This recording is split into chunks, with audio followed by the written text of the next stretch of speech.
Good evening, good afternoon, and good morning to Steve. We have here people in all kinds of time zones. So my name is Noa Shakarji, and I'm a member of the literary committee of the Poetry Place International Festival, along with Atara Ben Hanan. Atara, you can say hello, and Gilad Meiri, that will host you soon. I'm very happy to open the second day of the festival with a session dedicated to Gavin Ewart, an English poet from Scottish origin who passed away in 1995.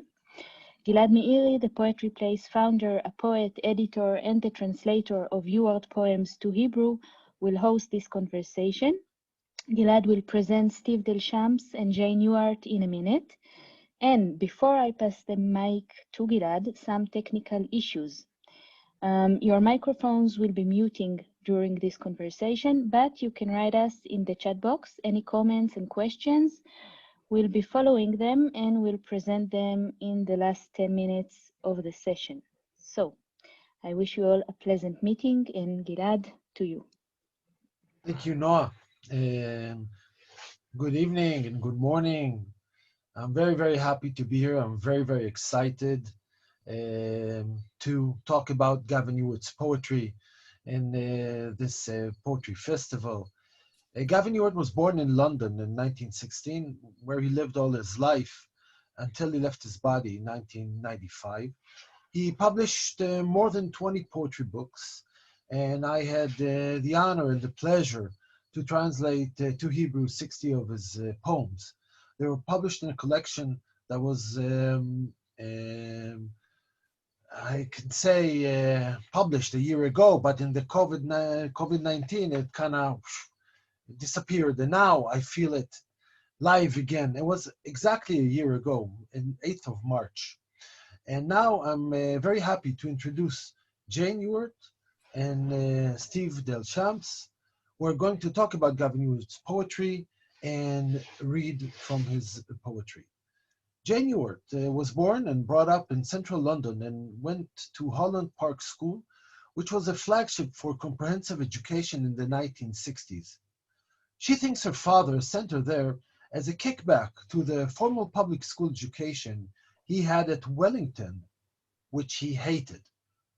She studied photography and graphic design at London College of Printing and have worked in illustrated publishing for many years. Spending time with her father visiting art galleries was one of her favorite things. He was knowledgeable about art. Trips to Florence because he had spent time there during the war. So, Jane. Hello. Hello. You said that you wanted to read us the poem Hut, and I didn't have the time to translate it, but I'll invite you to read it and say something about it, why you chose to read it. Okay, well, I've chosen The Hut because it's quite close to my heart. It's about my aunt, who was one of my father's younger sisters. And she had this wonderful old hut in my grandmother's garden. And I used to go there and spend time with my aunt while she was painting. And I absolutely loved the smell of the oil paint that this place was full of. So it's very sort of evocative of my childhood, I guess. And also, it's a sad poem, but I think very beautiful as well. And the sort of remembering of people and the loss you have around that. So, okay, I shall start with that one, The Hut. So it is about my father's younger sister, and she died of leukemia in the 1960s. And she went to Slade Art School, which was, it is a very famous art school in the centre of London. Okay, The Hut. This is the hut where she used to work, and there, under the paint-peeled corrugated iron, with square small windows set in wooden frames, by thumb and spatula she played the old art games. Under the moon now, far from bright Orion, in misty autumn, tenantless and bare, it stands so useless in the bleakly chilling air. Nettle surrounded, a falling garden shed, and cobweb to the mean and spidered roof, sad as great abbeys, for time is so aloof, indifferent to that life that she once led when she sat smoking in that single chair. The canvases have gone, some empty frames odd piled. African figures on the windowsill witness the young Slade student of shared youth. Paint splashes hold a bitter kind of truth. The easel stands at ease in empty drill, and with these things I must be reconciled. The friends and sisters go, and all who had in that past smile, and some had beauty, some were bright with wit, must forfeit health and come to this one room, as dark with memory as a Victorian tomb, and we must wrestle with understanding it, until from life and hope we are exiled. Thank you very much, Jane. You read it beautifully. Oh, thank you. And now I want to introduce to you Steve Delshamps. Currently lives in Chicago, where he works as a technical writer and editor. After earning his doctorate in physics and working for some years in experimental particle physics, Steve returned to graduate school to study English literature. His doctoral dissertation was a comprehensive study of the life and poetry of Gavin Ewart, published in 2002 in book form as Civil Humor, The Poetry of Gavin Ewart. I'll show you the book. It's a great book, you know. To say a great book about a dissertation means that, you know, it's very fluent, and you can read it just, even if you don't know, poetry. I had a good time reading it. And then one more thing about Steve. Steve interests include also writing lyrics for the musical theater. So physics and poetry, I love this combination. And you chose to read us a poem, Young Blondes. And if you want to say something about it and read it, that'll be great. Certainly. Before I read this poem, I also want to say about The Hut, the poem that Jane just read so beautifully. I going back to my book and looking it over, I was happy to find, because I remembered that The Hut, I think it is his most beautifully constructed elegy. He wrote a lot of elegy-like poems and tributes to various people, but it's so beautifully constructed. The blank verse is beautiful. The use of rhyme is, I should say, the iambic pentameter is beautiful. The use of rhyme is beautiful. And there are moments in the poem when you get little flashes of what I would call metaphysical wit, similar to what you get in a poem, say, by John Donne. For example, he refers to his sister's easel, and he says, the easel sits at ease in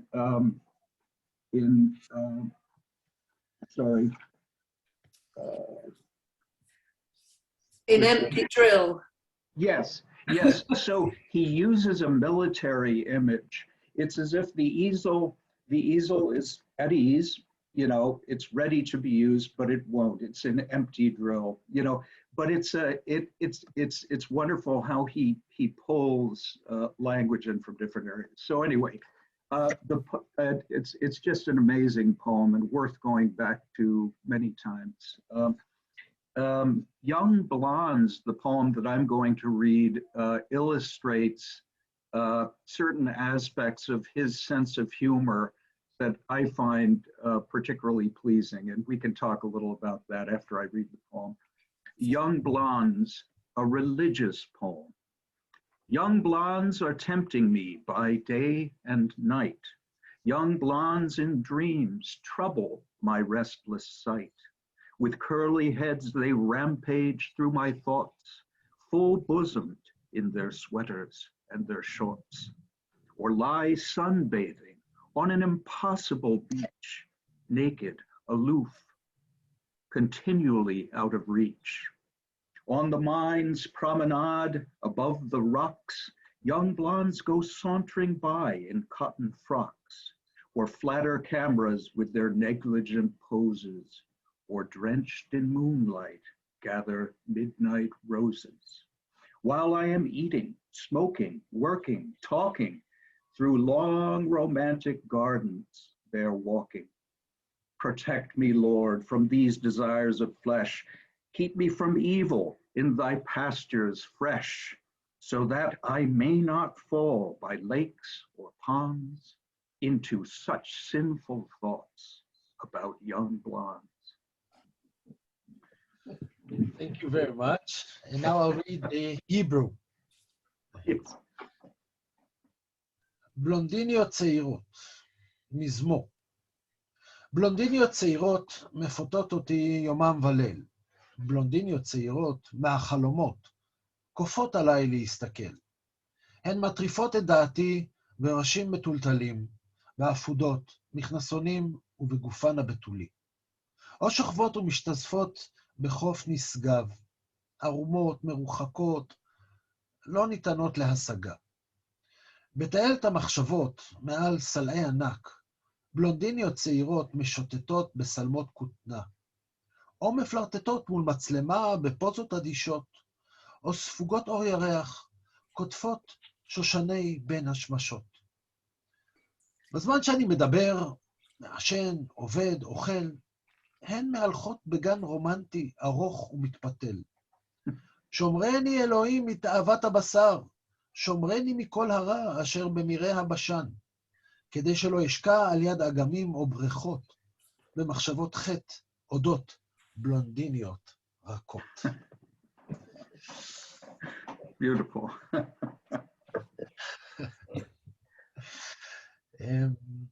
Steve, I wanted to start, before we talk about his humor, maybe something about his amazing beginning. He was only 17 years old, I think, when he published his first poem, and what a poem that was, Phallus in Wonderland. Yes, Phallus in Wonderland, yes. You know, when I started researching his youth, what I found was, one of the things I found was, as Jane said, he really very much disliked a lot of things about the atmosphere at Wellington College, which was a very strict military type public school. However, one way in which he was fortunate was there was an English master at Wellington College who was very progressive. He had come out of Cambridge, and he had the boys read some very contemporary criticism for the time, I.A. Richards and Levis, and had them read T.S. Eliot. And so anyway, he was encouraged to start, let's see, I just want to make sure I'm in the Zoom meeting. I'm seeing something funny on my screen. Am I still with you all? Yes. Okay, I'm with you. Okay, good. Something happened on my screen. So in any case, he was encouraged to explore poetry by that master. And he, like many boys in the 1930s, like many young men, he was attracted to the poetry of W.H. Auden. And so his early poetry, some of it has a very Auden-esque kind of mood to it. But he's already talking about sexual anxiety and repression and those sorts of things. And so in his early poetry, a lot of it is about that, but there's also sometimes these exuberant, funny poems. It's a strange combination. But there's a lot more kind of gloom and you know, that sort of thing. So Was yeah, that's one thing you see. Was it something that you may say is it's a breakthrough, you'd say, in English literature to talk about these issues in such a way? Was he different? You know, he has to be very courageous, I would say, you know, to be 17 years old and to come up with, you know, the Phallus in Wonderland, 200 lines, you know, that's a lot. Yeah, the Phallus in Wonderland in particular, it's constructed as a series of small monologues. A lot of it is. And what I found when I began to look into it was in the way it was put together. I think he was emulating a poet who at the time was pretty popular with the progressive crowd, but we don't really read him much anymore. Ronald Bottrell. I'm not sure if I'm saying his name right. My dissertation advisor, Bill Baker, could probably correct me, but Bottrell had written a poem, a longish poem that was similarly constructed. So you get these little monologues, but in Ewart's poem, he includes people like the public school boy, you know, who is ashamed of, for example, masturbation and things like that. So he includes some very sexually explicit bits and some insights there.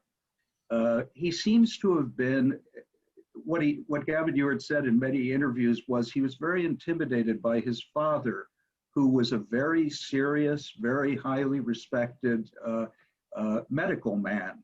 And he reminded Ewart of the Jabberwock. Ewart's mother would read Jabberwocky to him, and he would look at the illustration. Ewart said in one interview, and I just found it fascinating, that the Jabberwock wore what I would call a vest. I think you would call it a waistcoat or a waistcoat, and spats, both of which his father would wear. And the Jabberwock had slightly or very protruding and somewhat gapped teeth, which his father also kind of had. So Phallus in Wonderland, that choice, it combines this sexual element, the sense of dread, and I think points back to, you know, the Jabberwock in a way as sort of this oppressive figure. That's my take on it. So Jane, was your father a funny person, and you know, in day-to-day life? Because he maybe all the funnies were in the poems, but not, you know, as a real person. No, he had an extremely good sense of humor and always found elements that would interest him that were funny. He had a sort of quirky take on things, but he didn't sort of go around cracking jokes. I mean, he wasn't sort of like a comedian. I mean, he was actually a very shy man, and, you know, quite reserved in some ways, but was very funny when he got onto a topic, or he would suddenly make an observation that, you know, would have you rolling around because they were just so poignant and clever often. Okay. One of my favorite little anecdotes about exactly what Jane's talking about. A professor, Bruce Bennett, who knew Gavin Ewart, a professor in the US, and Ewart was visiting this guy and his wife, and they went to Niagara Falls. And there was a moment where they were on a bridge between the Canadian side and the US side, and some mix-up had happened with passports, so that they were stuck between two countries.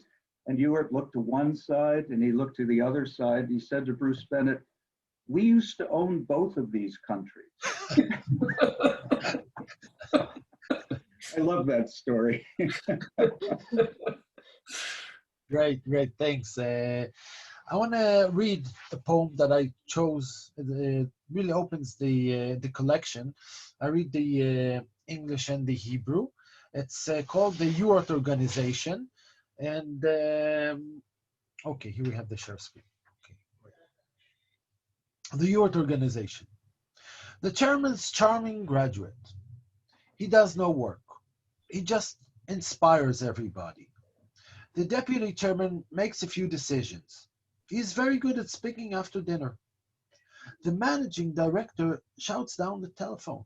His worries affect the lining of his stomach. The executives wear dark suits, collars and ties. They live their lives in memos of meetings. The sales force whiz around the country in cars. They sell soap, even when the roads are icy. The men on the factory floor are bored to extinction. They're not alive. They go through the motions. The secretaries are picked for their innumerable attractions. They type, varnish their nails, tell everything often. There's a lot of life in the Ewart organization. Needless to say, I am the chairman.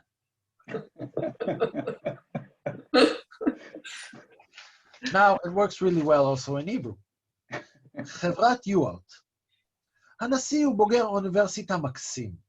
הוא לא עובד, רק משרה השראה באנשים. סגן הנשיא מקבל אי אלו החלטות. הוא מצטיין בנשיאת נאומים אחרי ארוחות. המנכ"ל צורח בטלפון. דאגותיו משפיעות על דפנות קיבתו. המנהלים לובשים חליפות, עניבות וצווארונים כהים. הם חיים את חייהם בתזכירי ישיבות. קומנדו המחירות חורש את המדינה במכוניות. הוא מוכר סבון גם כשיש קרח על הכבישים. הגברים בקומת המפעל משועממים עד מוות. הם לא חיים, הם על אוטומט. המזכירות נבחרות על פי בשלותן הנשית. הן מקלידות, מורחות לק ומרבות בקשקושים. החיים שוקקים בחברת יוארט. מיותר לציין, אני הנשיא.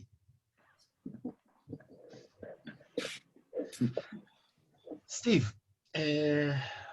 civil humor. What does that mean? Yes. Well, when you first confront Ewart's body of work, there's a lot of humor in it. There's a lot of lightness to it, and often people would try to categorize Ewart. They say, well, maybe he's a light verse poet, and that sort of thing. And yet, with his lightness of manner is combined a very rich assortment of matter. So there's often talk of serious things in juxtaposition with the lightness of manner. So I was looking for a way to talk about him in a comprehensive way, and I came upon the critic Edward Mendelsohn, who's a famous critic of Auden, who talks about civil poetry versus Vatic poetry. And Vatic poetry tends to be more obscure and that sort of thing. The poet assumes a kind of stance where, you know, he isn't even necessarily addressing a particular person. He might be addressing nature as an audience. Whereas the civil poet lives in the situation in which he lives. He's often a person of the city. He's a citizen. He's talking to other citizens. He talks about things that interest other citizens. And that's where I tried to place Ewart as a very welcoming poet who wants people to understand what he's talking about. But that doesn't mean he doesn't strive for excellence in craft a lot of the time. Things that the ordinary listener might not notice that are really very fine and that are in there that maybe only other poets or people particularly interested. So that's what I meant by civil humor. That was where that title came from. You know, from my point of view, I was thinking about civil humor, that a poet, let's say in the Hebrew tradition, will speak with God, and God will speak with him. But you can't have funnies with God. There's no humor when you go to a synagogue, you go to a church. So humor is basically a very human thing to do. And this is what I want to ask you, Jane. I mean, was your father a believer? Did he believe in God? What was his relationship? I can tell from the poems, but... Yeah, no, he wasn't a believer. No, definitely not. He would barely come to church with us at Christmas. His mother, my grandmother, was very keen on church services, not all the time, but certainly Easter and Christmas. But no, I think my father had a sort of rather antagonistic relationship with religion. I think he felt that, in some ways it did more bad than good. So he was a bit intolerant. I think you probably can tell from his poems that he would say quite openly things against the church that he felt were, not right in society. I think he was very humane, my father, but not a religious man. I think that's fair to say. And maybe this is one of the reasons that a lot of his poetry was about eros, erotic poetry. And Steve, what do you think? What's the vision in his erotic poetry, like young blonde, etc.? Yeah. Now, mind you, this is my take on it from looking at it and thinking about it and looking at what he said in interviews. First of all, I don't know if erotic is really the right word for Ewart. He's writing poetry about sex, but it's not so much that he's trying to write poetry that moves one erotically. But what his vision is, I think, is a world in which everyone could achieve a healthy and happy integration of sexual pleasure with love, with humanity. That's what he seems to be striving for. And so he often goes very much in the direction of trying to shock you, but he's really just trying to fight against the forces, internal and external, that would keep you from enjoying sex. And he talks about the prudes and the Victorians. Those are two of his favorite words for the people that he's fighting against. And so, yeah, I think that's his vision. His vision is that we could all be happier somehow if we could let go of the things that are inhibiting us. And sometimes he's quite angry with those forces. So you get that attitude, Yeah, it's a huge topic in his poetry. And before we move into World War II, Jane, do you want to say something about his sex poetry? Did you talk about it? No, not so much, I think. Yeah. I don't know, father-daughter. I mean, I was very aware of what he was writing, for sure. When my brother and I were quite a bit younger, I think it must have been in the 60s, he was banned by W.H. Smith's, which was a big outlet here in the UK. And I can remember being incredibly proud that my father had been banned from this bookshop because his poetry was considered to, the language he uses was very direct, and he doesn't hold back, for sure, on that. But I don't think I did ever really talk to him in great detail about that aspect of his poetry. I can understand. I write 6 poems myself, and it's not that my children talk to me about it. It's okay. Yeah. Who is he talking about in these poems? You Yeah. know? Yeah. I let their imagination be free, Well, it's always that thing, isn't it, about, children, you don't really want to imagine your parents having sex, do you? So it's a bit of an area that you don't necessarily go to naturally. Yes. And let's talk about his war poems. And I want you to read, Jane, please, a poem that I didn't have the chance to translate it. And I'll say something, a few things in Hebrew about this poem that you read when the bow goes in. As just a second in Hebrew. הכוונה לבואו זה במטוס אנגלי, מלחמת העולם השנייה, שיוצר במיוחד במלחמה. וכשבשיר מדובר ש-the bow goes in the drink, הכוונה לים, כן? ובסוף השיר יש איזושהי התייחסות, באמצע השיר, the pilot's gone for a Burton, הכוונה לשתות משקה, כן? אלכוהולי. So I just try to, drink, nobody will know the drink. Right. No, I think you've probably just said exactly what I was going to say, as along similar lines. Yeah, so this poem was written, I'm not entirely sure of the date, but it's between 1940 and 1945. And it was written using, it's basically RAF, Royal Air Force slang.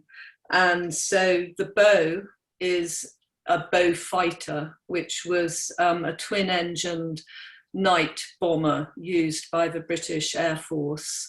And then the line or the idea of going in, it does mean going into the sea. Going into the drink means you crash into the sea. And then there's a line about gone for a Burton, and that means that you're missing or killed on one of these night flights. And it's inspired by a poster that was for Burton's Ales. So that was a type of beer. And the poster has a picture of an empty seat and then somebody coming in and saying, oh, where's Joe? And then the caption reads, oh, he's gone for a Burton. And so it all sort of links in together.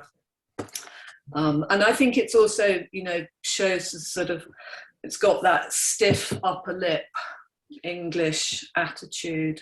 So, okay, when a bow goes in into the drink, it makes you think, because you see, they always sink.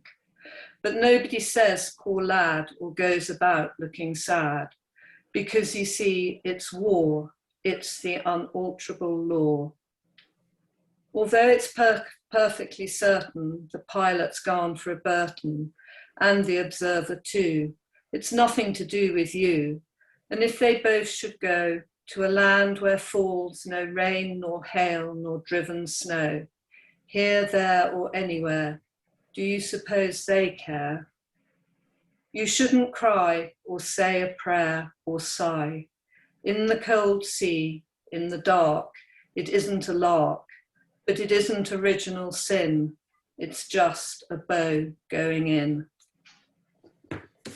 Oh, thank you very much. It's a powerful, strong poem. Steve, you also chose a poem, and maybe Jane or Steve, maybe you say something about Gavin is a soldier. Yes. Yes, he was. He began as a I guess we would call a lieutenant, a subaltern, junior officer, and he was in the anti-aircraft part of the Army, and he eventually rose to the rank of captain. He served in North Africa, and then he served in Italy and the poem that we're about to read was written in Naples in, I believe, 1944. Is that correct? Yes. Yeah. So, yeah, so, yeah, right. What I just wanted to say one quick thing about When a Bow Goes In too. As Jane said, it reveals the kind of upper lip, the stiff upper lip kind of thing. And it's also in a certain vein of British war poetry. There's a wonderful poem called Lessons of the War by Henry Reed, where a bunch of young soldiers are being trained in the different parts of the rifle. But outside, the bees and the flowers are still going on. And anyway, I just wanted to throw that in. It's worth looking up sometime. But yes, this poem is one called Cigarette for the Bambino. And it has to do with, well, you'll see, it's they're coming into Naples or marching through Naples. Cigarette for the Bambino.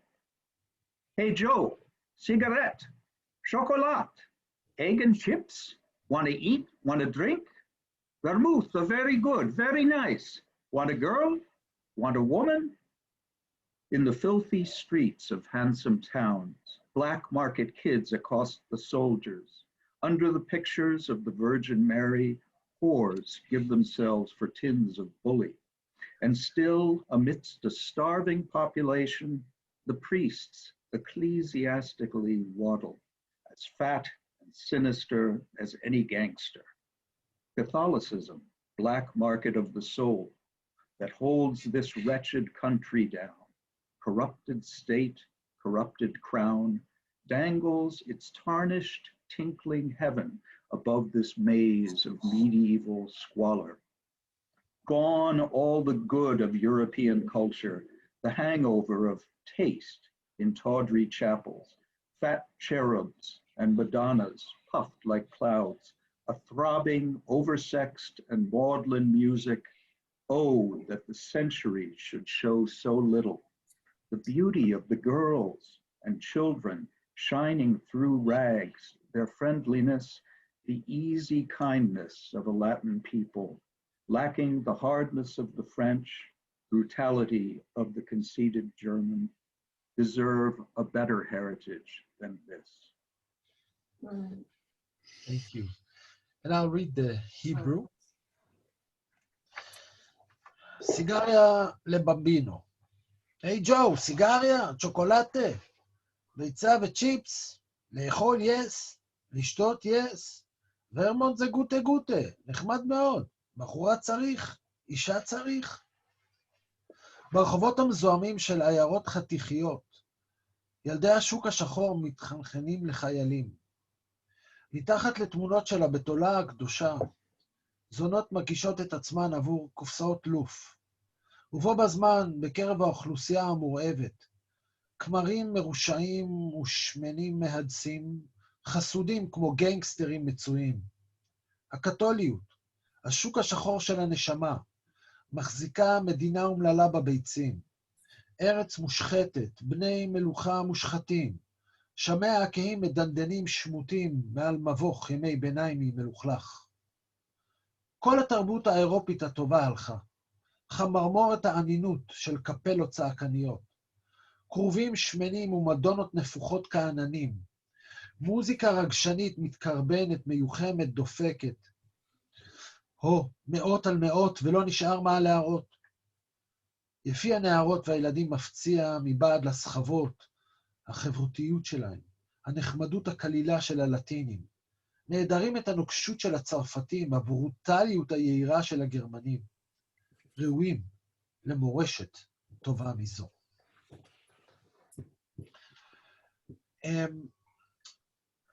So, Ewart has also a lot of poems that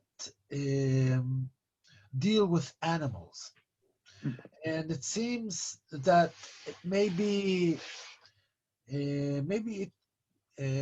it's a consequence of being a soldier. 7 years between 1939 to 1946. He fought in the war. I can imagine what he saw. And maybe you want to say something about it, Jane, and then Steve will read a poem about a cat. Yeah, sure. I'm just going to quickly go back to the war in Italy, though, for a second, because one of the things that was so fantastic about going to Italy with my father was because he'd spent so much time there. He had managed to get into all kinds of collections and view art that, as they were shutting up the galleries, he was able to go in and have a look at things. And he, when they had leave, one of the things he did was to head off down to Pompeii, and he managed to have a whole day, 2 days. I think he was there for 2 or 3 days, where he was just taken around by one of the guards of Pompeii and allowed to roam and wander through the streets. And so there were some positive aspects of being in Italy during the war, and that was definitely one of them. So animals. Yes, he did write. He wrote. Well, that he grew up with his father, as you said earlier. Was I think my father was in awe, was fairly scared of him, and he was an incredible.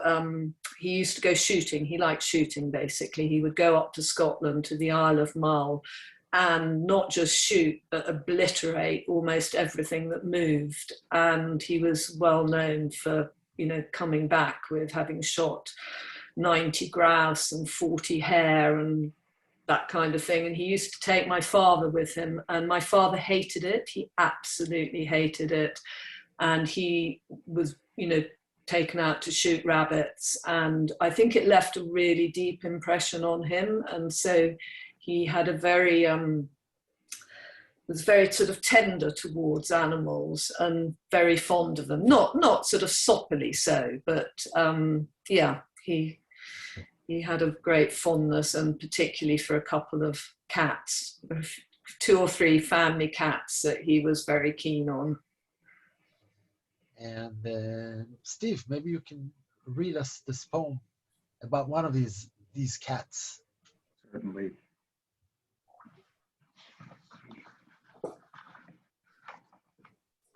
A 14-year-old convalescent cat in the winter.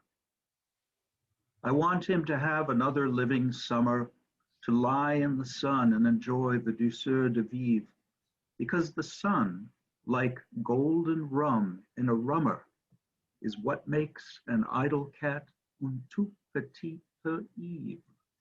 I want him to lie stretched out, contented, reveling in the heat, his fur all dry and warm, an old age pensioner, retired, resented by no one, and happinesses in a bee-like swarm to settle on him, postponed for another season that last fated, hateful journey to the vet, from which there is no return, and age the reason, which must come soon, as I cannot forget.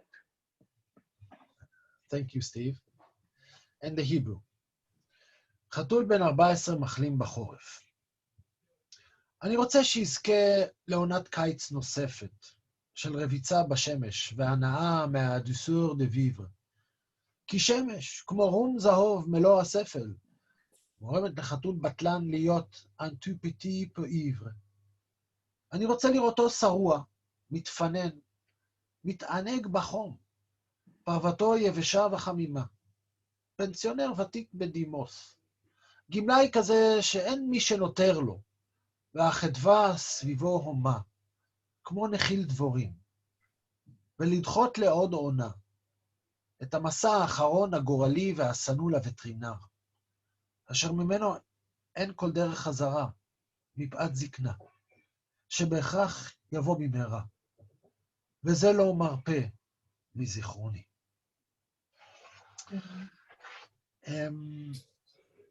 I want to read another poem that I really love, a very short one that in a way says it all. It's called A Great Poem. I think it's a poem that I think in any situation that if I want to, let's say, feel better with myself, I'll remember this poem. So if we can share screen. A great poem.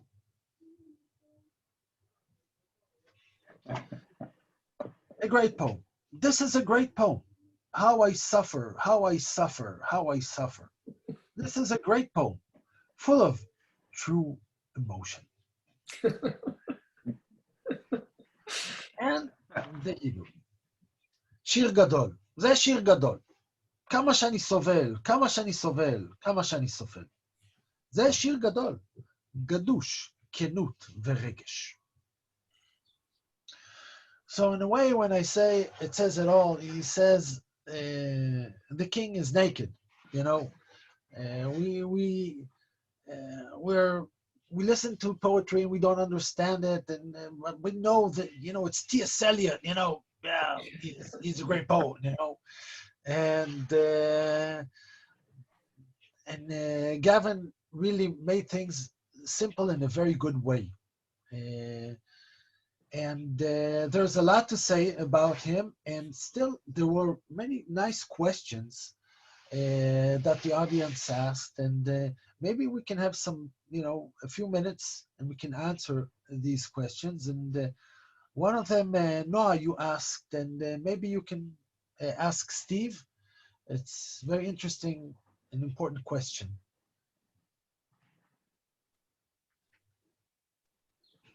I just wanted to ask, how did you pick Ewart for your dissertation? Why Ewart? Yes. Well, and I hope that my dissertation advisor, Bill Baker, is still here. I was going to leave. He's here, and I was going to leave graduate school without writing a dissertation. I had made up my mind that I wasn't going to be a professional teacher. And I had written a little paper about some of Ewart's poems for a conference of grad students at Northern Illinois University, where Bill is a professor, now professor emeritus.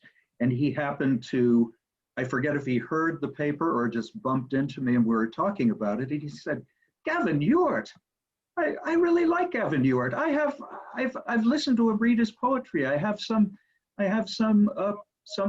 papers that have to do with him and that sort of thing." And my then wife Maggie and I went over to Bill and Rivka's house, and Bill said, "You should do a dissertation about Ewart." And I said, "Bill, I really like his poetry, but I don't think I can really do a super academic kind of dissertation." He said, "Look, just get started with the project. We'll see where it goes."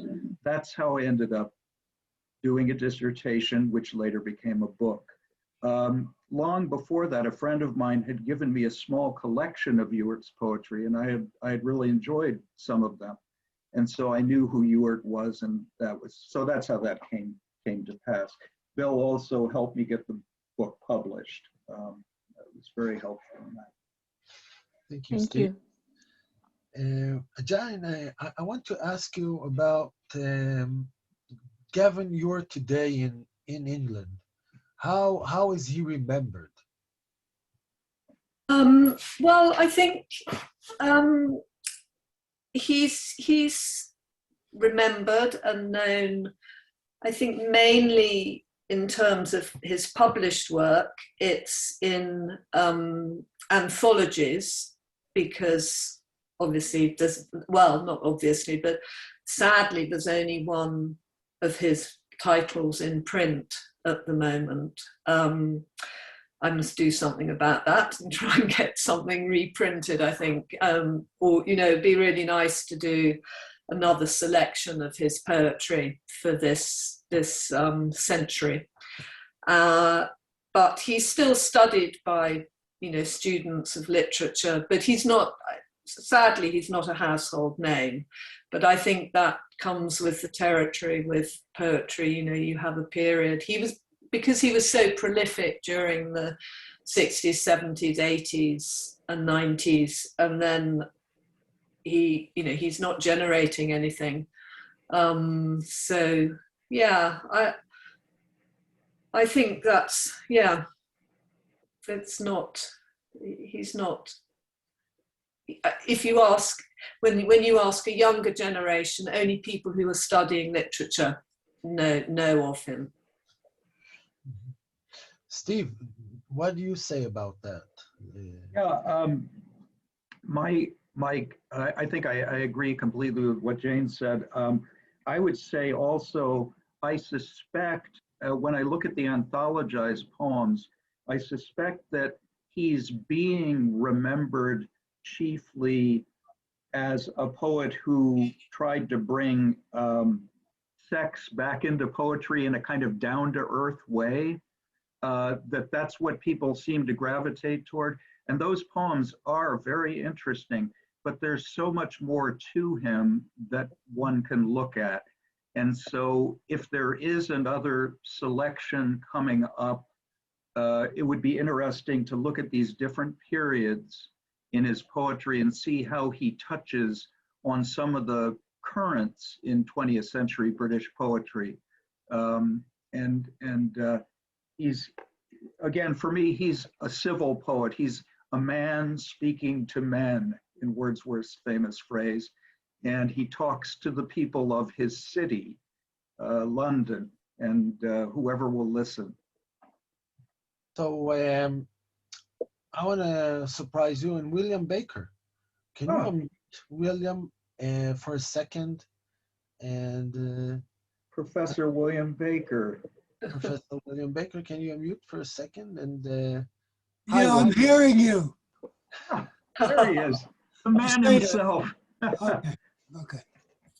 And you're listening to us for the last hour, and maybe you want to, just say something that you were thinking about during this lovely conversation.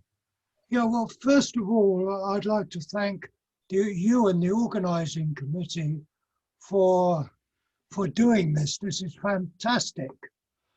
Now, I want to say something generally and personally, because I, in fact, taught and lived in Beersheba and Jerusalem in the 1970s.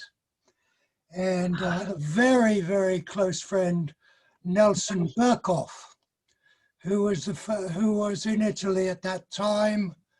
And he had great IDF connections, but that's another story. But he wrote his memoirs, did the late Colonel Berkoff. And in fact, he was the first Jewish officer seconded to the what was the Jewish Brigade.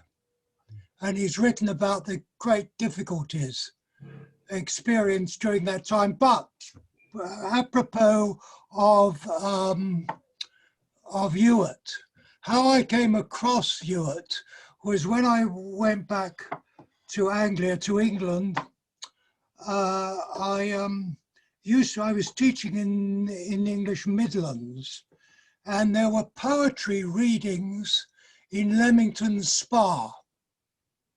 And Gavin Ewart used to give poetry readings, and these were hilariously funny, but also there was a serious side. And I realized that this was quite a major figure and a neglected one. I also collected his work for some considerable period, especially the smaller pamphlets which were produced from those Leamington Spa poetry readings. Jane clearly knows about them. Now, so when Steve, who was one of my most outstanding students, we met up and he mentioned Gavin Ewart, of course my eyes lit up, and he rightly related what occurred subsequently. Okay, you want any more? was הכל very בסדר? הכל בסדר. Gilad, Thank you so much, Bill. Oh. Gilad, we have another question from Kevin Maynard, and we're happy that he's here. So maybe Steve want to answer. So what's the question, please? You have that in Maybe you can chat. open- maybe- Yeah, yeah, maybe- of course. Okay. Just a second. I ask you to unmute. וויליאם, זה היה נפלא, תודה. I've unmuted. Yeah, hello, hi. I've always loved his poetry and he meant a lot to me, but I belong to an older generation. And my observation is that he was exuberantly politically incorrect, long before that was even an issue in the public domain. I suspect that one reason why his reputation has faded a little is it's just that his kind of humor embarrasses the more humorless members of the younger generation. Would you agree? I suspect that that might be true of, there's a subset of his more explicit poems. Well, for example, the Ewart organization, there's something in there which some people, you know, when he mentions the secretaries, that some people nowadays would find hard to take. But I found when I was reading some of the things that he wrote about the subject of homosexuality, for example, they were characteristic of a liberal, humane man of his generation. Nowadays, some of the things he wrote, taken out of that context, people would have all kinds of difficulty with them. But I didn't, because it was just clear to me that he was a humane, liberal in the old sense, man of his generation. So some people, yeah, I think you're on to something. I suspect it also has to do with, as Jane said, people mainly run across him in anthologies, and it's a very small set of poems that tend to get focused on. You know, so that's another part of it. Thank you, Gavin. Thank you, Steve. And I just want to say that when I was in London 5 years ago with my family, I was, you know, walking through the bookstores, and this is where I found Ewart in the anthologies, and I wanted to buy his books, but only in Amazon, and hopefully there'll be a collection that can be in the bookstores, because he's a great poet. And when I was reading his poetry, I found that he was like a lost brother to me. And after reading more of his work, I found this book, which is called 40 Years On, Anthology of School Songs. And I just published this year an anthology of school songs, but school songs that are written by poets. Most of these school songs are written by teachers, and one of these teachers was Odin, by the way. It's part of a tradition in Anglo-Saxon countries that they have a poem or a song of the school. And there are many connections between me and him, and also my research. And just before we will conclude this ecstatic session and hear Gavin reading in his own voice, maybe Steve and Jane, maybe you want to say something. Please, Jane, go ahead. No, sorry, I just got completely distracted by the chat for a second. Oh, yeah. You go first, Steve, sorry. Maybe we can show the picture. Oh yes, please do show the picture, Gilad, if you're able to. It's a beautiful picture of Jane and her dad. Oh, yeah. Oh, thank you. I love that he has a drink too. I believe isn't he holding a bit of something? We're drinking a bottle of champagne to celebrate being photographed by a portrait photographer who actually was somebody that was at school. And she did a big project. She did a big body of work, which was fathers and daughters. And this particular print is in the National Portrait Gallery in London. But yeah, that's nice. And actually one of those little miniatures behind my head is actually my father as a child. Yeah, that one, exactly. When, you know, in Victorian days, children were always painted. Anyway, one of the things I wanted to say, Gilad, was that, you know, my brother and I are so delighted that you translated his poems. And it's very nice to have it, even though when I look at it, it's back to front for me. But it's really, you know, I'm very, very, very pleased. And it's been really nice to work with you on it. Thank you. Thank you very much, Jane and Julian. Thank you. Steve. Yes, well, you know, I also want to thank Gilad. When he contacted me, I think a few years ago, or a couple of years ago at least, I was just delighted that somebody was looking at Ewart's poetry and just to have somebody, and then when I found out about this, it's great just to have a chance to talk about it. I think, again, for me, he's what I call a civil poet. He's not, there's a little bit of a joke in there too, but of course, because of course he's not always civil in one sense. He does like to shock, but he's a poet who talks to people in a clear voice, a clear language. He's also a poet who talks about other poets, what I think of as the community of makers, and that's something that I really love about his poetry. He's also a poet who, when he's patient enough with himself, can really nail forms, poetic forms, and beautifully does it. He's also, having said that, a poet who throws them all on the page. And he even has a poem somewhere where he says, cram them all in. You know, it's like, let them sort it out later. And sometimes I, being a little bit attracted to form, I would have loved to have talked with him about that, because we could have had a fun argument. You know, oh God, you're so good. Just, you know, but he just threw them on the page. So there's something wonderful about that, and something almost maybe sexual about it. It's a kind of exuberance that's very characteristically Ewartian, I think, you know. So I want to thank you, Jane and Steve, and to end this discussion, maybe let's hear Gavin Ewart in his voice reading.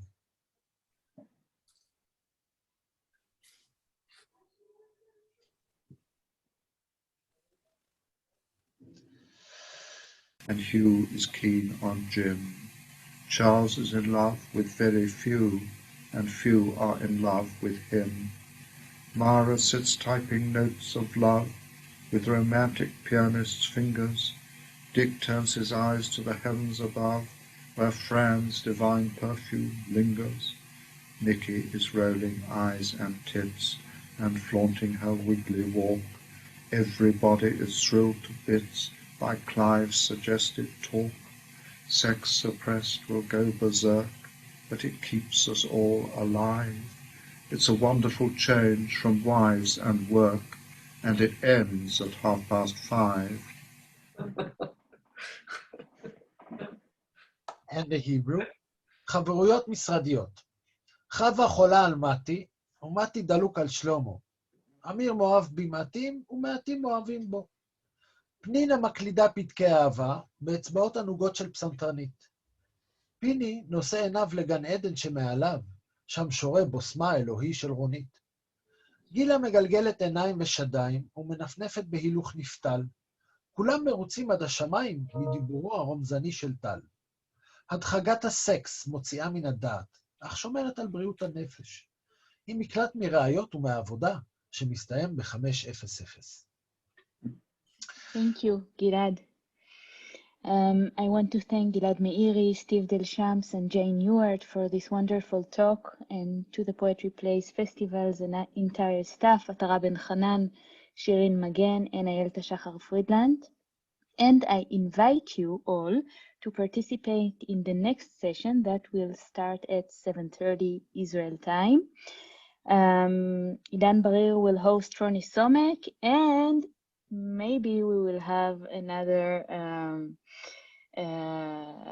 surprise in this session, so please come. The link is in the chat box, but you can just stay here. And so good evening and thank you very much.